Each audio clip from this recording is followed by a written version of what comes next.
ఆంధ్రప్రదేశ్ రాజధానిగా అమరావతి ఏకైక మరియు శాశ్వత రాజధానిగా నిర్ణయించినందుకు కేంద్ర ప్రభుత్వానికి ప్రధానమంత్రి నరేంద్ర మోడీకి ధన్యవాదాలు తెలిపారు.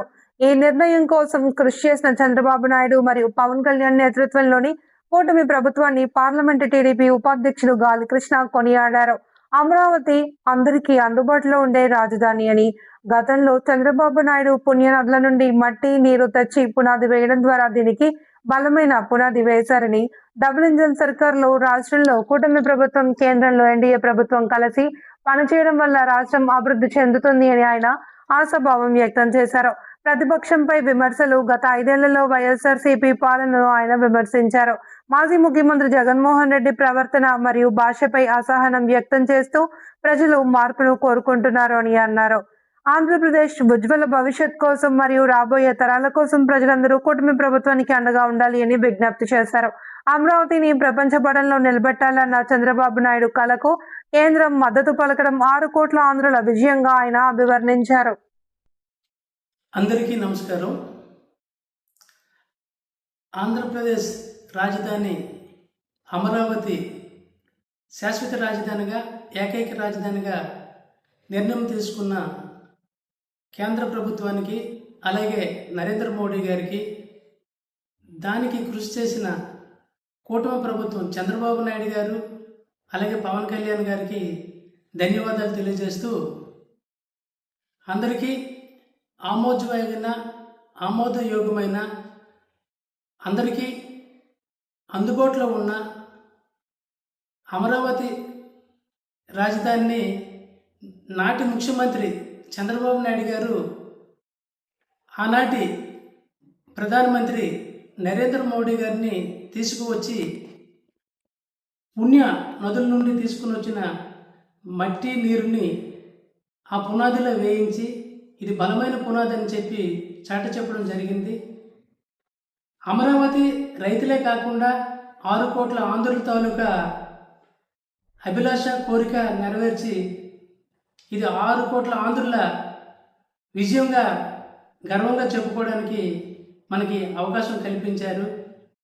అలాగే మన చంద్రబాబు నాయుడు గారు ముందు చూపుతో అతను ఏదైతే మన రాష్ట్రం తాలూకా రాజధాని ప్రపంచ పటంలో ఉండాలని చెప్పి కలలుగాని ముందుకు తీసుకెళ్తున్నారో దానికి తోడ్పాటు అందిస్తున్న మన కేంద్ర ప్రభుత్వానికి ప్రత్యేక ధన్యవాదాలు తెలియజేస్తూ, ఈ రాష్ట్రంలో డబుల్ ఇంజిన్ సర్కార్ పనిచేస్తుందనేదానికి ఇది నిదర్శనం.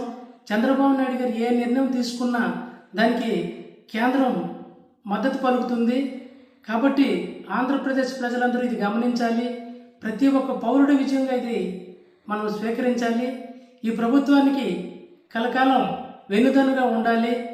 మనకి ప్రతిపక్షంలో ఉన్న నాయకుల తాలూకా గత 5 సంవత్సరాలు పరిపాలించిన నాయకుల తాలూకా ప్రవర్తన చూస్తున్నారు. మావిగన్ అంటున్నారు. వాళ్ళు 5 సంవత్సరాలు పరిపాలించి ఎటువంటి పనులు చేయలేక ఇంటితో పెట్టారు.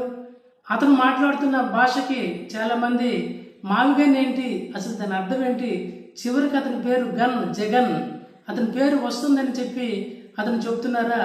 హాస్యాస్పదంగా ఉంది. ఇతని నాయకుడా, ఒక కామెడీ హీరోలాగా మాట్లాడుతున్నారు.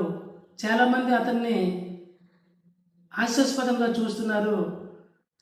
మేము అధికారంలోకి వస్తే చట్టాలనే మార్చేస్తాము, పేరులనే మార్చేస్తామని చెబుతూ ప్రజల్లో చాలా చులకన అయిపోతున్నారు. ప్రజల్ని చులకనగా చూస్తున్నారు, చట్టాలని చులకనగా చూస్తున్నారు. దీనివల్ల ఆయనే ప్రజల్లో చులకన అవుతున్నారు. వైసీపీ నాయకులు మీ నాయకుడి తాలూగా మైండ్ సెట్ని గమనించండి. చాలామంది ఆయనకి భజన పలికే నాయకులు అతను ఏది చెప్తే దానికి తందాన అంటున్నారు. అదేవిధంగా చాలామంది అతను వెనక ఏంటి మా అధినాయకుడికి మతి భ్రమించిందా, ఇతనితో ఉంటే మన భవిష్యత్తు ఏంటని చాలామంది కూడాను ఆలోచనలో పడ్డారు. ఆలోచనలో పడిన ప్రతి ఒక్కరికి కూడాను మేము స్వాగత పలుకుతున్నాం. రాష్ట్ర భవిష్యత్తు కోసం, మన భావితరాల భవిష్యత్తు కోసం తెలుగుదేశం ప్రభుత్వాన్ని, కూటమి ప్రభుత్వాన్ని మీరు వెన్నంటూ ఉండి విజయానికి, ఆంధ్రప్రదేశ్ ముందుకు వెళ్ళడానికి అన్ని విధాల రాత్రిపోలు శ్రమిస్తున్న చంద్రబాబు నాయుడు గారికి అలాగే నరేంద్ర మోడీ గారికి, పవన్ కళ్యాణ్ గారికి, ఈ డబుల్ ఇంజిన్ సర్కార్కి మీరు అందరూ కృషి చేస్తారని మీ అందరికీ వేడుకుంటూ, మళ్ళీ ఒకసారి మనకి ఇంతటి అవకాశం కల్పించిన నరేంద్ర మోడీ గారికి, కేంద్ర ప్రభుత్వానికి, కూటమి ప్రభుత్వానికి ధన్యవాదాలు తెలియజేసుకుంటున్నాను.